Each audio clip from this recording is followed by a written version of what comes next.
Hi friends, Marin with Into Mobile. We just received a very special package directly from Korea. As you can see by this big B, this is the LG Optimus Black. Supposed to be the thinnest and brightest smartphone out there. So, this is a big, cool package. Let's see what's inside. Cool fold out. You have looks like a book here. Let's see what else is in there. Get this package out. Then you have, this is the international version, so you have your charger here, micro SD card, adapter, micro USB cable, headphones. This looks like a number 2 pencil. This, you can see by the B. This is just a notepad. Oops. Cool. Classy touch. And then you have documentation. Where's the phone? Well, let's look inside of this cool book. What lies within? I'm very, very curious myself. Shawshank quote. Great movie. You discover something black. Alright. Interesting package. Ah. There it is. Supposed to be the thinnest and lightest smartphone. You have a Nova display. Not sure if the battery is charged because it did come directly from Korea, but let's keep on looking through the book. Come into the black.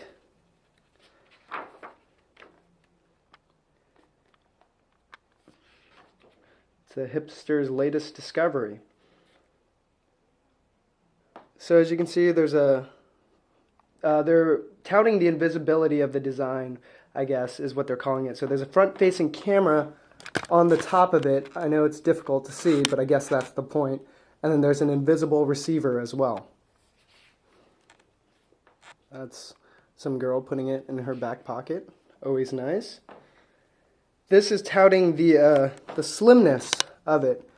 As you can see from that illustration, the battery is much smaller. Hopefully it won't impact the overall performance and life of it, though. Alright. It's supposed to feel really good in the hand. Can't wait to try it out. I'm going to get to the end of this book, though, before I do. Little tunes illustration. And then this is talking about the incredible lightness of it.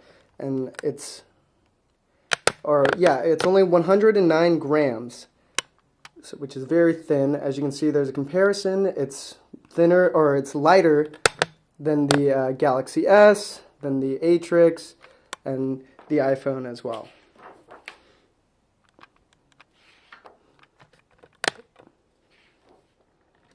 Alright, I think this is the beginning of a beautiful friendship. Cool movie quotes in there. This is actually really cool packaging. I don't think this will be in the retail version of every device, but I am very happy that they gave it to me. So this one is talking about nits, and if you can see from there, it says a nit is a unit of measure for luminosity. This has 700 nits in it. It's supposed to be one of the brightest phones out there, if not the brightest. So that's going to be a joy to look at. Talking about how this display technology actually reduces battery consumption more than regular LCDs. It says here up to 50% compared to regular LCDs in indoors, 30% in outdoors, and it says average battery life of over 24 hours. That would be incredible. And this is just talking about how brightness and battery life go together. On the top there's a comparison about this display, the Nova screen, and the Super AMOLED, which comes from Samsung. As you can see, they're saying theirs is better, of course, in terms of nits, in terms of battery life, color gamut, readability, and other factors like durability over the years. Cool stuff. More illustrations. To me, you are perfect, is what it says, from Love Actually. This is talking about the video conferencing capabilities, because this is a gingerbread phone. So it has 2 megapixel camera in front, be able to make calls video calls with your loved ones and friends.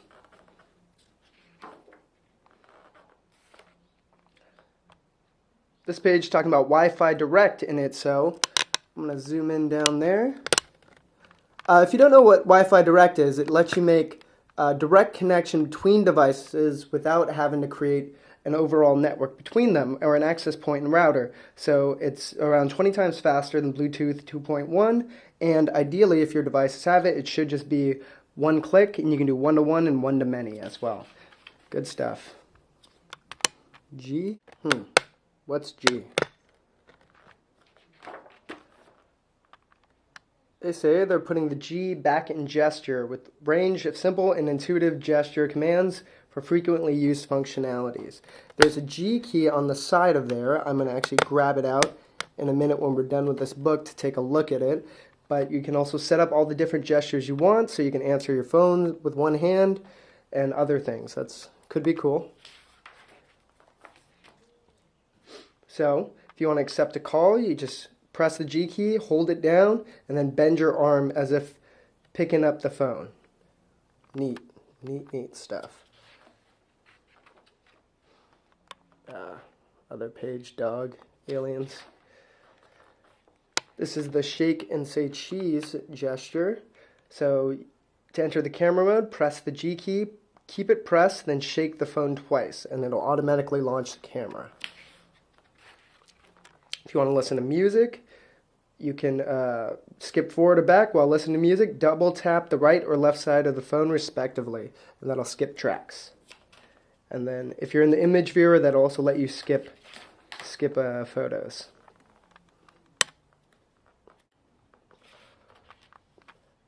So this is talking about the Optimus 2.0 interface and what it does on top of Android. This is an Android gingerbread phone, thankfully, but they did put their own layer on top. So you'll have 7 home screens. You'll have one step you can access your messages and calls from the lock screen. You have your status views at a glance. Again, we'll look at this when the software is up and running. Some more illustrations. There's a Starship Troopers quote. That's a good movie as well. And I think that's the end of it. So, that looks like the end of the book. Let's take a look at the phone. Looks like it was taped on there. Let's get rid of that. There's a little bit of dust on it as well. Like I said, directly from Korea. But as you can see, super thin phone. It feels really nice in the hand. Is there going to be any power in this? Ah, there you go. There's a 4-inch Nova display there, and it's 1 gigahertz processor, 5 megapixel camera on the back, LED flash. As you can see, you have your capacitive Android buttons there, 2 megapixel front-facing camera on top. See it light up. If you've seen the Optimus 2X, it's a similar startup screen. Should be fairly improved UI as well. Super thin. Feels really good in the hand. Clean back. Little smudgy from my hands. And the travel. This spine is clean. Nothing on it. Here you have the power button. You have a micro USB port. I believe there's also a little sliding door port.